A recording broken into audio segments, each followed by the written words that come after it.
Bonjour à tous et bienvenue dans ce magazine de la rédaction consacré à l'économie, enregistré à l'occasion du Salon de l'entreprise de La Rochelle. Et nous allons plus particulièrement parler d'économie alternative avec Marie Pont. Vous êtes cofondatrice de Lumo à La Rochelle. Alors, c'est quoi Lumo ? Alors, Lumo, c'est une jeune entreprise qui a développé un site internet de finances participatives pour permettre à des citoyens d'investir une partie de leur épargne dans des projets d'énergie renouvelable. Lumo, ça vient du mot lumière, lume comme lumière. Alors pourquoi Lumo, lume comme lumière ? Alors, c'est parce que l'idée de Lumo, c'est de permettre aux citoyens de mieux s'approprier la question de l'énergie et la question de la finance. Donc c'est à travers une implication citoyenne dans un projet d'énergie renouvelable, on permet de mieux s'approprier la question énergétique et de mieux comprendre où va son argent, à quoi il sert et comment est-ce qu'il peut financer une économie durable. D'accord, comment vous est venue cette idée de plateforme participative en fait ? Cette idée de plateforme est née de notre connaissance de la microfinance à Alex Raguet, le cofondateur de Lumo et moi-même. Il existe un site de microfinance qui est une association qui permet à des internautes de pays généralement du Nord de choisir un micro-entrepreneur qu'ils ont envie de soutenir. Par exemple, une dame au Mexique qui fabrique des tortillas et qui a besoin de 100 pesos pour acheter une petite machine. Cet internaute va lui prêter 20 $ à taux zéro et cette personne va la rembourser. Donc ça permet en fait de financer des projets que l'on choisit soi-même, où l'on trouve qu'il y a une utilité sociale, et l'outil d'Internet permet d'avoir des montants très bas qui permet donc une démarche accessible à tous. D'accord, donc c'est adaptable, c'est quelque chose qui est transposable à l'écologie, donc c'est ce que vous avez fait vous, non ? C'est ça ? Exactement, c'est transposable à des projets d'énergie renouvelable et en plus sur un projet d'énergie renouvelable, on peut proposer une rémunération de cette épargne puisque ce sont des projets qui produisent de l'électricité qui va être vendue à EDF sur un contrat de 20 ans à prix garanti. On a donc dès la conception du projet et son accord de raccordement, une visibilité sur le long terme, sur 20 ans, des revenus de cette entreprise et on peut donc proposer aux citoyens une épargne rémunérée dans ces projets. Pourquoi vous vous êtes installé sur La Rochelle ? Il y avait une particularité, une sensibilité spécifique ?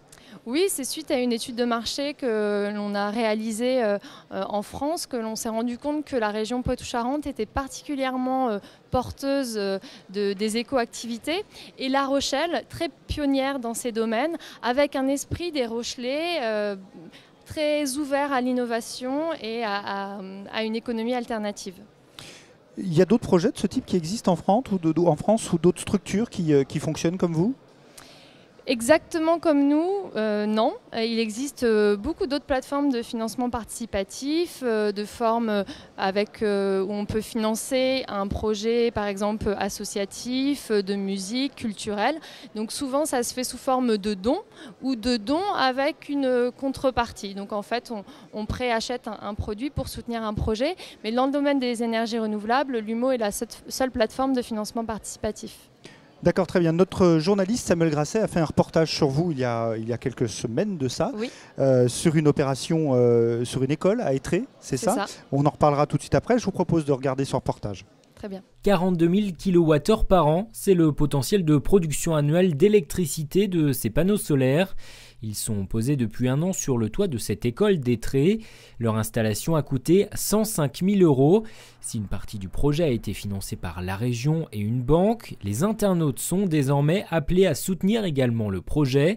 Une campagne d'investissement sur Internet vient d'être lancée par la plateforme Lumo, spécialisée dans le financement participatif de projets de production d'énergie renouvelable. Un tiers des 10 000 € espérés a été collecté en quelques jours. En général, c'est des personnes qui sont sensibles à la question de l'environnement, de l'énergie, qui ont envie qui se disent qu'est-ce que je peux faire pour encourager les énergies renouvelables sur mon territoire et qui là, dès 25 € peuvent dire moi ce projet je trouve ça bien, je pense qu'il faut qu'il y en ait d'autres et donc je participe. Un soutien financier peu risqué d'après l'UMO. Chaque année, en contrepartie de son soutien, l'investisseur perçoit des intérêts issus de la revente de l'électricité produite. Un premier projet de panneaux solaires avait pu être financé l'an dernier à Enande, mais cette fois-ci, c'est le premier lancé sur Internet par l'UMO. La société espère attirer principalement des financeurs locaux, des particuliers, des associations ou des entreprises qui viennent ainsi investir en complément des banques. Nous, on croit beaucoup à la complémentarité entre le travail du banquier qui va étudier techniquement la viabilité du projet, qui va vraiment faire son audit avant d'accorder son crédit bancaire. Et nous, c'est vraiment une complémentarité citoyenne sur ce type de projet. On souhaite que la banque continue à jouer son rôle de banquier, mais on souhaite aussi que les citoyens aient davantage la possibilité d'investir sur des projets qui sont concrets à côté d'eux. D'autres projets pourraient être soutenus par la plateforme Lumo dans l'agglomération rochelaise, mais aussi dans le reste de la région Poitou-Charentes, avec des projets d'éoliennes et d'ombrières solaires pour recharger des voitures électriques. Alors expliquez-nous les spécificités de ce projet d'Étré, et il y en avait eu un à Enande aussi avant, c'est ça ? Exactement. Le projet d'Enande a servi de projet pilote avant que l'on mette en place le site internet. Donc c'était un projet qui s'est fait avec une souscription sous format papier. Combien de souscripteurs étaient sur Enande ? 29 souscripteurs. 97% de personnes habitant la région Poitou-Charentes qui ont investi un total de 5 000 € sur une toiture photovoltaïque d'une valeur de 65 000 €. Donc avec un financement assez restreint par rapport à l'enveloppe globale du projet. Oui, on était, je crois, un peu moins de 10% du financement du projet. D'accord, avec des profils de donneurs, pas de donateurs, mais d'investisseurs, qui sont quoi ? C'est des gens comme vous et moi ? C'est des personnes qui, en général, ont envie de soutenir le développement des énergies renouvelables et ne savent pas forcément ou n'ont pas forcément l'opportunité de le faire en tant que particulier. Ils peuvent être locataires d'une maison ou d'un appartement ou avoir une toiture mal orientée. Néanmoins, ils souhaitent dire oui, je pense qu'il faut développer ce type de projet, et du coup la participation est aussi un peu un vote en faveur des énergies renouvelables. Il y a également des personnes qui souhaitent avoir plus de traçabilité de leur épargne, et donc ça répondait à ce besoin-là. D'accord, c'est des financements qui sont donc effectivement pas très importants, ils ne rentrent pas à 10%, ça ne rentre pas dans l'équilibre économique du projet. Le projet se serait fait même s'il n'y avait pas eu ce cofinancement ? Exactement. Quand un projet arrive sur le site de l'UMO, il est déjà entièrement financé, c'est-à-dire qu'il a un accord de prêt bancaire sur la totalité du besoin de dette qu'il a. Et on propose aux citoyens de se substituer à une partie du crédit bancaire déjà accordé. Ça permet vraiment de sécuriser l'investissement du citoyen où en fait il s'appuie sur une étude faite par la banque qui a dit oui, c'est un projet qui économiquement est viable, moi je suis prêt à prêter à ce projet, et le citoyen va remplacer la banque sur une petite partie, au maximum 20% du financement. Alors combien les investisseurs investissent en moyenne ? C'est des grosses sommes, des petites sommes ? Alors au minimum c'est 25 €, au maximum sur un projet photovoltaïque c'est 1 000 €, et sur un projet éolien on ira jusqu'à 5 000 € par personne. Mais en moyenne sur le premier projet on était à 170 €, et sur le projet courant ça risque d'être un tout petit peu plus. D'accord, très bien. Et ce projet à Étré, donc quelle spécificité il a ? C'est un projet qui a été développé avec la mairie d'Étré, qui bénéficie également du soutien de la région Poitou-Charentes à travers le fonds de résistance photovoltaïque de la région, qui est une avance remboursable au projet. Et c'est un projet qui a été vraiment inspiré par Enande. C'est le projet d'Enande qui a donné envie à la ville d'Étré d'y participer.